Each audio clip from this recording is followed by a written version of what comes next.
Hi students, welcome to defence academy. இந்த video ரொம்ப முக்கியமான வீடியோ. GT exam படிக்கிறவங்களுக்காக. அப்போ எந்த ஒரு எக்ஸாம் படிக்கிறதா இருக்கட்டும், அந்த எக்ஸாம் படிக்கிறதுக்கு முன்னாடி அந்த எக்ஸாம் நோட்டிபிகேஷன் எப்போ வரப்போகுது, எவ்வளவு வேகன்சி எதிர்பார்க்கலாம், எக்ஸாம் டேட் எப்போ எதிர்பார்க்கலாம், புதுசா வரக்கூடிய எக்ஸாமுக்கு ஏதாவது நியூ சேஞ்சஸ் இருக்குமா, இது எல்லா விஷயத்தையும் தெரிஞ்சுக்கிட்டு அந்த எக்ஸாம் படிக்கிறது ரொம்ப கவனமா படிப்பதற்குரிய விஷயம். ஓகேங்களா? இப்போ என்னன்னு தெரியாதவங்க அவசியத்தை கவனிச்சுக்கோங்க. எஸ்எஸ்சி ஜிடிங்கிறது ஒரு சென்ட்ரல் கவர்மெண்ட்ல ஒரு யூனிஃபார்ம் அணிந்து போகக்கூடிய ஒரு போஸ்டிங்ஸ். இதுக்கு ஒவ்வொரு வருஷமும் நோட்டிபிகேஷன் வரும், ஒவ்வொரு வருஷமும் எக்ஸாம் நடக்கும். ஓகேங்களா? இந்த வருஷமும் இதுக்கு நோட்டிபிகேஷன் வரப்போகுது. அது எப்போ வரப்போகுது, எப்படி வரப்போகிறத பத்தி பார்க்க போறோம். ஓகேங்களா? ரைட். அப்போ அடுத்த ஜிடி நோட்டிபிகேஷன் எப்போ வரும், வேகன்சி பத்தி பேச போறோம், எக்ஸாம் டேட் பத்தி பேச போறோம், நியூ சேஞ்சஸ் பத்தி பேச போறோம். அதுக்கு முன்னாடி நம்ம அகாடமி சார்பா சின்ன அனௌன்ஸ்மெண்ட். நம்மளுடைய 3 கிளைகளையும் வர 19/8/2026 புதன்கிழமை new SSC GD batch start பண்றோம். ஓகேங்களா? இந்த பேட்சை பொறுத்த வரைக்கும் நான் திருப்பி எல்லா வீடியோலையும் சொன்னதுதான். என்ன விஷயம் கவனிச்சுக்கோங்க, நம்மளுடைய பேட்ச் சும்மா சாதாரணமா கிளாஸ் அந்த மாதிரி போறது கிடையாது. Full class compulsory. டெய்லியும் 2 to 3 hours ஸ்டடி ஹவர்ஸ் இருக்கும். உட்கார வச்சு உங்களை உங்களுக்கு இந்த ஒரு தனி மென்டார் இருப்பாரு. ஓகேங்களா? அவர் தான் ஃபுல் இன்சார்ஜ் உங்களுக்கு. ஓகேங்களா? கிளாஸுக்கு ஸ்டாஃப் வரதை தாண்டி அவர் ஃபுல் இன்சார்ஜா இருப்பாரு. இது இல்லாம வாரத்துல ஒரு நாள் சிபிடி டெஸ்ட், டெய்லி கிரவுண்ட் ஃபெசிலிட்டியோட ஹாஸ்டல் ஃபெசிலிட்டி இருக்குது. ஓகேங்களா? மேற்படி நீங்க படிக்கிறீங்க, டெஸ்ட் போடுறீங்க, உங்களுடைய மார்க் இம்ப்ரூவ்மெண்ட் எல்லாத்தையும் நாங்க ஆன்லைன்ல ட்ராக் பண்ணிட்டே இருப்போம். ஓகேங்களா? 3 கேம்பஸ்லயும் கேம்பஸ் தங்கி படிக்கக்கூடிய மாணவர்கள். ஓகேங்களா? அப்ப விருதுநகர்னா மதுரை கிட்ட இருக்கக்கூடிய மாணவர்கள் ஜாயின் பண்ண நினைக்கிறீங்கன்னா 9363020246 நம்பருக்கும், திருச்சி பிரான்ச் வரணும் நினைக்கிறவங்க 6369599585 நம்பருக்கும், மாதனூர் அதாவது வேலூர் சேலம் சைடு வரணும்னு நினைக்கிறவங்க 6369536503 நம்பருக்கு கான்டெக்ட் பண்ணிக்கோங்க. சீக்கிரமா பேட்ச் போக போகுது. சீக்கிரமா நீங்க ஜாயின் பண்ணீங்கன்னா சிலபஸ் சீக்கிரமா முடிச்சு டெஸ்ட் போடுறதுக்கு ஈஸியா இருக்கும். ஓகேங்களா? ரைட். இப்போ நம்ம முக்கியமான 3 விஷயம் தான் பேசுறோம். ஒன்னு vacancy, exam date, new changes. First notification எப்போ சார் வரப்போகுது, போன எக்ஸாமே இன்னும் ரிசல்ட்டே வரலையே சார் அப்படின்னு நிறைய பேர் கேட்பீங்க. ஓகேங்களா? அவங்களுக்காக தான் நம்ம ஒரு விஷயம் இருக்குது. ஓகேங்களா? அப்ப இந்த விஷயம் தெரிஞ்சுக்கணும். பாதி பேருக்கு தெரியாம ஒரு சில விஷயம் இருக்கும். என்ன விஷயம்னா, ஒவ்வொரு போர்டுமே, ஒவ்வொரு எக்ஸாம் நடத்தக்கூடிய ஒவ்வொரு போர்டுமே ஒவ்வொரு வருஷமும் ஆனுவல் கேலண்டர், ஆண்டு அறிக்கை அப்படின்னு சொல்லிட்டு ரிலீஸ் பண்ணுவாங்க. அதாவது அவங்க நடத்தக்கூடிய எல்லா எக்ஸாமையும் எந்த மந்த் நோட்டிபிகேஷன் விடுவாங்க, எந்த மந்த் எக்ஸாம் டேட் வைக்க போறோங்கிறத டீட்டெயிலா விடுவாங்க. அதுல எஸ்எஸ்சி எக்ஸாம் ஒரு 10க்கும் மேற்பட்ட எக்ஸாம், ஒரு 12 எக்ஸாமுக்கான நோட்டிபிகேஷன் டேட்டை ரிலீஸ் பண்ணிருக்காங்க. இதுல கம்பல்சரி மேக்சிமம் அவங்க என்ன பண்ணுவாங்கன்னா அந்த டேட்ல ரிலீஸ் பண்ணிடுவாங்க. ஏதாவது ரீசனபிள் ரீசன் இருந்தா பட்சத்துல மட்டும்தான் அந்த டேட் தள்ளி போகும். ஓகேங்களா? அப்ப அதே மாதிரி நம்ம எஸ்எஸ்சிடி எக்ஸாம் என்னைக்கு டேட் சொல்லியிருக்காங்க அப்படின்னு கடைசி எக்ஸாம் அதான் சொல்லியிருக்காங்க. சிபிடி முறையில் நடக்குமா? ஓகே.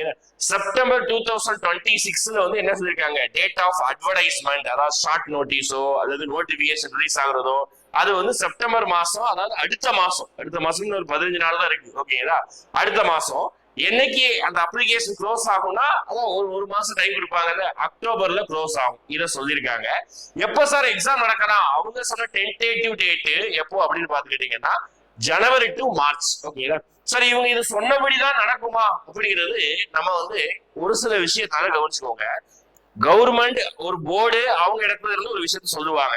அதுல ஏதாவது காரணம் இருந்தா பட்சம் மட்டும்தான் தள்ளி போகுமே தவிர சும்மா எக்ஸாம் தள்ளி தான் போகும். போன வருஷத்தோட எக்ஸாம் இன்னும் நடக்கல, ரிசல்ட் வரல, இந்த ரீசன் தான் சொல்ல மாட்டாங்க. ஏன்னா போன தடவை ஃபைனல் ரிசல்ட் முடிகிறதுக்கு முன்னாடியே தான் நிறைய நோட்டிபிகேஷன் ரிலீஸ் பண்ணிட்டு இருந்தாங்க எஸ்எஸ்சி. ஓகேங்களா? இந்த தடவையும் நம்ம அது ஒரு சைடு பேரா நடந்துகிட்டு இருக்கோம், இது ஒரு சைடு நடந்துகிட்டு இருக்கோம். ஓகேங்களா? அவங்க மேக்சிமம் சொன்ன, ஏன்னா அது அவங்களுக்கு கெட்ட பேர் தான். ஓகேங்களா? சொன்ன டேட்ல நடத்தல அப்படின்னு. அதாவது மேக்சிமம் அவங்க எந்த மந்த்ல சொன்னாங்களோ அந்த மந்த் நோட்டிபிகேஷன் எதிர்பார்க்கலாம். ஓகேங்களா? என்ன பாத்தீங்கன்னா 45 நாள். ஓகேங்களா? அடுத்த வாரமே சீக்கிரமா ரிசல்ட் வந்துருச்சுன்னா டக்குன்னு பிசிக்கல் தான் 15-20 நாள் ஸ்டார்ட் பண்ணிடுவாங்க. பிசிக்கல் முடிஞ்சிருந்தா டக்குன்னு மெடிக்கல் அடுத்த ப்ராசஸ் கண்ணிமைக்கு நேரத்தில் எல்லா ப்ராசஸ் நினைச்சா முடிச்சிருவாங்க. ஓகேங்களா? ஏதாவது காரணத்தோட மட்டும்தான் வெயிட் பண்ணிட்டு இருப்பாங்க. அதனால நோட்டிபிகேஷன் மேக்சிமம் அவங்க சொன்ன மந்த்ல தான் ரிலீஸ் ஆகும்.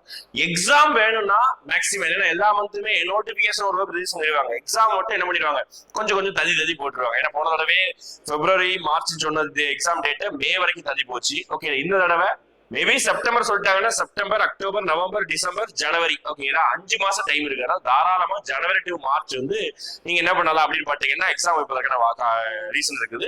அதே மாதிரி ஒரு எக்ஸாம் படிக்கிறதுக்கு இப்ப இருக்கக்கூடிய எல்லா காம்படிட்டிவ் எக்ஸாம் படிக்கிறதுக்குமே மினிமம் ஒரு 4 மாசத்துல இருந்து மேக்சிமம் 1 வருஷத்துக்கு கூட ஒரு எக்ஸாம் இருக்குது.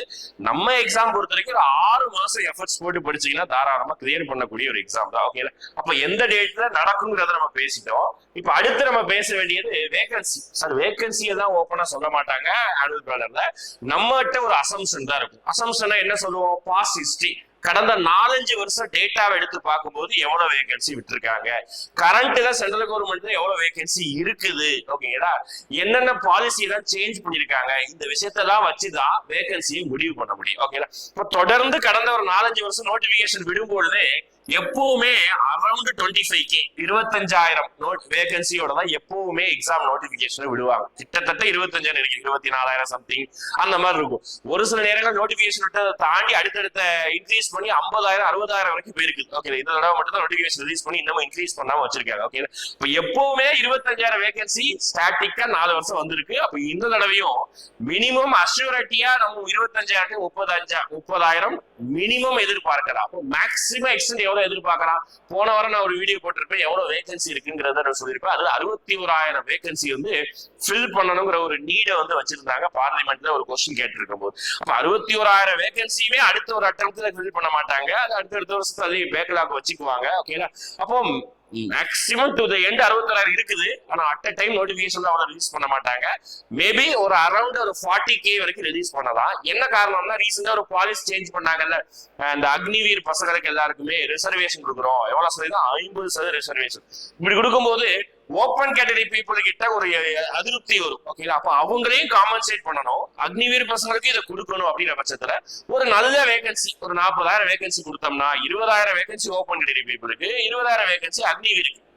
இப்படி கொடுக்கும்போது என்ன ஆகும் அப்படின்னு பாத்தீங்கன்னா இவங்களையும் ஒரு நாள் காம்பன்சேட் பண்ண மாதிரி ஆயிரும். அதனால மேபி அரௌண்ட் மினிமம் ஒரு 25 to 30 இருந்து மேக்ஸிமம் டு த எண்ட் 40,000 வரைக்கும் வேகன்சி எதிர்பார்க்கலாம். இதெல்லாம் அசம்ஷன் தான், ஷுவாரிட்டியா எங்கேயும் சொல்லல. ஓகேங்களா மினிமம்ங்கிறது ஷுவாரிட்டி. ஓகேங்களா அதுல ஷுவாரிட்டியா நாங்க இருக்கிறோம். ஓகேங்களா ஏன்னா பாஸ்ட் ஹிஸ்டரி எல்லாம் வச்சுதான் நம்ம பேசுறோம். ஏன்னா கடந்த 4 வருடங்களா நாங்க பேட்ச் நடத்திட்டு இருக்கிறோம். 4 வருடங்களா SSC நாங்க தொடர்ந்து ஃபாலோ பண்ண அனுபவத்தை நம்ம சொல்றோம். ஓகேங்களா அடுத்து எக்ஸாம் டேட்.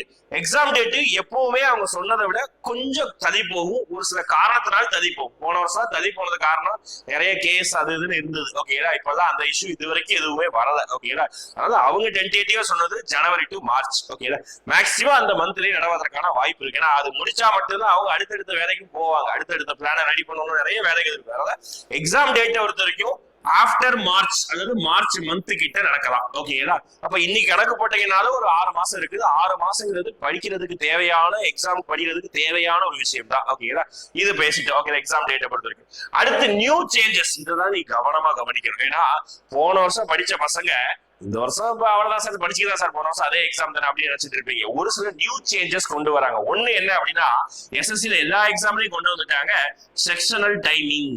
ரொம்ப முக்கியமானது. அதாவது ஒவ்வொரு சப்ஜெக்ட் இருக்குல்ல, மேக்ஸ் 20 கொஸ்டின், ரீசன் 20 கொஸ்டின், இந்த ஒவ்வொரு சப்ஜெக்ட்டுக்குமே தனித்தனியா டைமிங் கொடுக்க போறாங்க. இதுக்கு முன்னாடி ஒரேடியா 1 hour அப்படின்னு இருந்தது. இப்போ ஒவ்வொரு சப்ஜெக்ட்டுக்குமே டைமிங் கொடுக்கலாம். உதாரணத்துக்கு ஒவ்வொரு சப்ஜெக்ட்டுமே 1/4 மணி நேரம், அது 20 நிமிஷம், இந்த மாதிரி டைமை கொடுக்கலாம். இப்படி கொடுக்கும்போது நம்ம பசங்க என்ன பண்ணுவோம், 1 மணி நேரத்தையும் கிட்டத்தட்ட ஒரு 50 நிமிஷத்தையும் மேக்ஸ் ரீசனிங்கே எடுத்துட்டு மீதி 10 நிமிஷம் தான் தெரிஞ்சா இங்கிலீஷ் GK போடுவோம். ஆனா இப்படி கொடுக்கும்போது எல்லா சப்ஜெக்ட்டுக்கும் ஈக்குவல் இம்பார்ட்டன்ஸ் கொடுத்தாகணும். வெறும் மேக்ஸ் ரீசனிங்கை மட்டுமே படிச்சுட்டு அடிச்சுட்டு போயிடலாம் அப்படின்னு முடியாது. ஓகேங்களா 20 நிமிஷத்துல 20 மேக்ஸ் கொஸ்டின் அட்டெண்ட் பண்ண முடியுமாங்கிறது கேள்விக்குறி தான். நல்லா பிராக்டிஸ் பண்ணா முடியும். ஓகேங்களா ஆனா பிராக்டிஸ் பண்ணலன்னா கொஞ்சம் கஷ்டம் தானே. ஓகேங்களா அதனால செக்ஷனல் டைம் இருக்குது. அப்ப இது வர்றதுனால கொஞ்சம் காம்படிஷன் மாடரேட் ஆகும். அதுக்கேற்ற மாதிரி நம்மளும் எஃபர்ட்ஸ் போட்டு படிக்கணும். 4 சப்ஜெக்ட் இம்பார்ட்டன்ஸ் கொடுக்கணும்.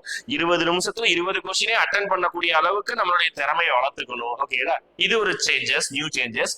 அடுத்த ஒரு நியூ சேஞ்ச் என்னன்னா போன தடவை எக்ஸாம் நடந்தது மே மாசம். அதுல சிலபஸ்ல இல்லாத தாண்டி, சிலபஸ் இல்லாத தாண்டின்னு சொல்லக்கூடாது, சிலபஸ் ரெலவெண்டா எப்பவுமே கேட்கிற மாதிரி கேட்கல. ஓகேங்களா ஒரு சில கொஸ்டின் தான் தாண்டி வந்திருந்தது. ஓகேங்களா சிலபஸ் தாண்டின்னு சொல்லவே மாட்டேன், அந்த வார்த்தையை சொல்ல பயன்படுத்தக்கூடாது. ஓகேங்களா ஏன் அப்படின்னா அவங்க ஒரு பேட்டர்ன் வச்சிருந்தாங்க. அந்த பேட்டர்ன் 2 வருஷமா ஃபாலோ பண்ணாங்க. இப்போ அதை ஃபாலோ பண்ணாம புதுசா ஒரு சில கொஸ்டின்ஸ் கேட்கலாம். உதாரணத்துக்கு கேலண்டர் சம், கிளாக் சம் இது கேட்காம தான் கேட்டாங்க. ஓகேங்களா அடுத்து உங்களுக்கு வந்து ஜிகே எடுத்துக்கிட்டீங்கன்னா எப்பவுமே ஒரு சில டாபிக் எல்லாம் கொஸ்டின் வரும், அந்த டாபிக்ல இருந்து கொஸ்டின் வராம இருந்தது. ஓகே, இங்கிலீஷ்ல நிறைய கொஸ்டின்ஸ் மாறுதல் இருந்தது. ஓகேடா, ரீசனிங் தான் சொன்ன மாதிரி கரண்ட் அசம் மேக்ஸை பொறுத்த வரைக்கும் கொஞ்சம் மாடரேட்டா இருந்தது கொஸ்டினோட லெவல். அப்ப அது ஒரு புது எக்ஸாம் கண்டக்ட் பண்றவங்க புதுசா ஒரு ஆள் மாறினால ஒரு சில சேஞ்சஸ் நடந்திருக்கு. அப்படி பார்க்கும்போது செக்ஷனல் டைமிங் ஒரு சேஞ்ச், எக்ஸாமோடைய கொஸ்டின்ஸ்ல ஒரு சில சேஞ்சஸ் நடக்கலாம். ஓகேங்களா, அதனால போன வருஷம் நீங்க படிச்ச டாபிக் தான் படிக்காத டாபிக் இந்த வருஷம் திருப்பி படிக்கிற மாதிரி இருக்கும். ஓகே, அதாவது கலண்டர் சம், கிளாக் சம், இந்த மாதிரி எக்ஸ்ட்ரா டாபிக்ஸ் தான். இது மாதிரி வேற ஏதாவது எக்ஸ்ட்ரா டாபிக்ஸ் இருந்தா அதையும் நம்ம புதுசா படிக்கணுமா, இதெல்லாம் நியூ சேஞ்சஸா எதிர்பார்க்கலாம். ஓகே,